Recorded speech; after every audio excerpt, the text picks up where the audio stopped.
Development என்னன்னா பீப்புளும் develop ஆகணும், country develop ஆகணும், எக்கனாமிக்கலாக டெவலப் ஆகணும், சோசியலாக டெவலப் ஆகணும், பொலிட்டிக்கலாக டெவலப் ஆகணும், கல்ச்சரையும் டெவலப் ஆகணும்.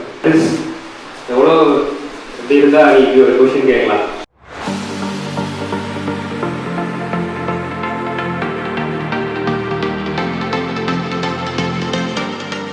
டெவலப்பிங் கண்ட்ரியாக இப்போ டெவலப்டு கண்ட்ரியாக மாற்றணும்னா எக்கனாமிக்கல் வைஸ் என்ன சேஞ்ச் இருக்கணும்?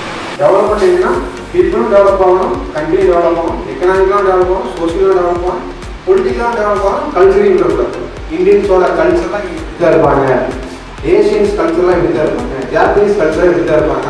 ஸோ நம்ம இவங்களை வந்து ஈஸியாக நம்ம வேலையை வாங்கிக்கலாம். நீங்கள் அமெரிக்கன் கிட்ட போய் இந்த வேலையை முடிச்சு கொடுங்கன்னா முடிச்சு கொடுக்க மாட்டோம், அவங்க டைம் வந்து போயிடும். இந்தியன் சபையாக ஈவன் என் ஃப்ரெண்டு ஐடியில் இருக்கான், 28 LP வாங்கிக்கலாம், 28 லட்சம் வாங்கிக்கலாம் வருஷம். அவன் 12 மணிக்கு கால் பண்ணிங்கன்னா பேசுவான், அவன் அந்த ஒர்க்கை முடிச்சிடும். ரீசன் வந்து இவன் இதே இங்கே வேலை செய்வேன், சேம் டைம் போய் அமெரிக்கா வேலை செய்யலாம், என் பேர் வந்து வேறு மாதிரி இருக்கும். ஒரு மந்த்துக்கே கொடுக்கும். அவன் பார்த்துக்கிட்டு ஸ்டடி செட் ஆகிதான் கோர்க்கான்னு சொல்லிட்டான். ஓவரால் பாலிசி அவன் work nature. How dare you to ask like this?